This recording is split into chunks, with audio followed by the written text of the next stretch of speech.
आओ बच्चों, मैं तुम्हें एक कहानी सुनाती हूँ। आज मैं तुम्हें थाली के बैंगन की कहानी सुनाऊंगी। क्या सुनी है कभी तुमने थाली के बैंगन की कहानी? ठीक है, आज सुनाती हूँ। अकबर के दरबार में सबसे बुद्धिमान बीरबल को ही माना जाता था। तो बादशाह सलामत अकबर बीरबल को ही सबसे बुद्धिमान मानते थे। तो इस वजह से बहुत सारे लोग उनसे जलते भी थे। तो एक बार सब दरबारियों ने मिलकर के राजा अकबर से शिकायत की कि ये बीरबल को आप सबसे बुद्धिमान समझते हैं, ऐसा कुछ है नहीं। ये आपकी बस सिर्फ चापलूसी करता है और कुछ नहीं। जो भी आप कहते हो हाँ जी करता है, और उसकी वजह से ये आपको सबसे ज़्यादा प्यारा है, मगर ऐसा कुछ नहीं है।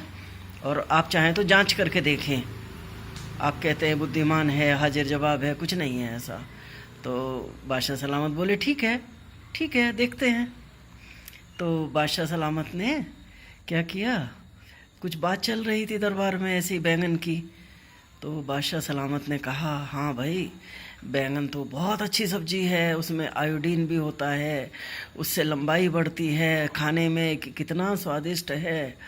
और चाय बैंगन का भुर्ता बना सकते हैं, लंबे बैंगन की भरवा सब्जी बना सकते हैं, तो आलू बैंगन बना सकते हैं, छोटे आलू, बेसन के आलू भी बहुत स्वादिष्ट लगते हैं, तरह तरह के व्यंजन, बैंगन का अचार बहुत स्वादिष्ट लगता है।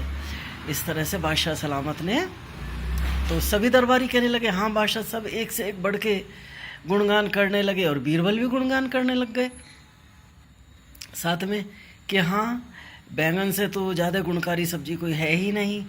चलो, बादशाह सलामत ने बात अपने मन में रख ली।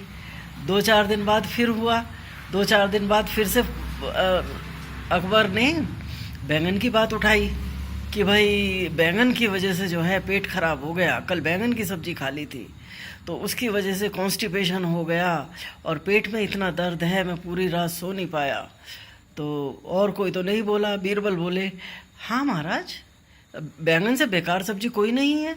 बैंगन जब भी खाओ कब्ज कर देती है, आप बैंगन किसी रूप में खाओ, बैंगन से कॉन्स्टिपेशन हो जाता है, और इसीलिए इसका नाम है बेगुन। बैंगन मतलब बेगुण। तो बादशाह सलामत बोले उस दिन तो तुम कह रहे थे बैंगन का मतलब है बहुगुणी, उस दिन तो तुम कह रहे थे बैंगन का मतलब है बहुगुण, और आज तुम कह रहे हो कि बेगुण। ये क्या बात हुई बीरबल, तुम भी थाली के बैंगन ही निकले? तो बीरबल बोला बादशाह सलामत क्या मतलब इस बात का? तो बादशाह सलामत बोले कि जैसे बैंगन थाली में रखा जाए तो जिधर वजन ज़्यादा होता है, थाली में जिधर सामान ज़्यादा होता है खाने पीने का, उधर की तरफ ही बैंगन लुढ़क जाता है। तो इसीलिए थाली का बैंगन कहा जाता है कि भाई बैंगन को थाली में रखो, जिधर वजन ज़्यादा हो उधर की तरफ, जिधर थाली झुकी हुई हो उधर की तरफ बैंगन लुढ़क जाता है। तो तुम्हारा भी वही है। सब लोग कह रहे हैं बैंगन बहुत अच्छा है, तो तुम कह रहे हो कि बैंगन बहुगुणी है। सब कह रहे हैं बैंगन में कोई गुण नहीं है, तो तुम कह रहे हो बैंगन का मतलब ही बेगुणी है। तो ये क्या बात हुई?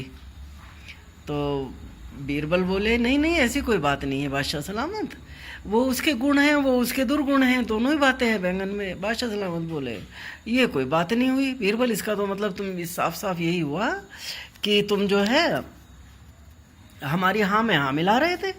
सीधा सीधा मतलब यही हुआ। उस दिन हम कह रहे थे अच्छा नहीं है तो तुम कह रहे अच्छा नहीं है, आज हम कह रहे खराब है। जब हम कह रहे खराब है तो खराब है, अच्छा है तो अच्छा है, तुम हमारी हाँ में हाँ मिला रहे हो, बस इसका सिर्फ मतलब इतना हुआ। तो बीरबल बोले कि बादशाह सलामत देखिए, बात ये है, मैं आपका नौकर हूँ, मैं आपके हाँ में हाँ मिलाऊंगा, बैंगन का नौकर नहीं हूँ। मैं बैंगन से मुझे क्या लेना देना है, मैं बैंगन का गुणगान क्यों करूँगा? मैं आपका नौकर हूँ, इसलिए मैं आपके हाँ में हाँ मिलाऊंगा, ना कि बैंगन की। बैंगन चाहे बेगुन हो चाहे बहुगुणी हो, मुझे उससे कोई मतलब नहीं। तो इस तरह से बीरबल ने अपने हाजिर जवाबी से बादशाह सलामत का मुंह बंद कर दिया। ऐसे बीरबल थे, हाजिर जवाब, किसी बात से डरते नहीं थे और उनके पास हर चीज़ का जवाब था, नहीं तो वो आज फंस गए थे। ठीक है बच्चों, तो हाजिर जवाब भी होना ज़रूरी है। हाजिर जवाबी से मनुष्य बहुत सारी मुश्किलों से बाहर निकल आता है। ठीक है ना? ठीक है। चलो बाय।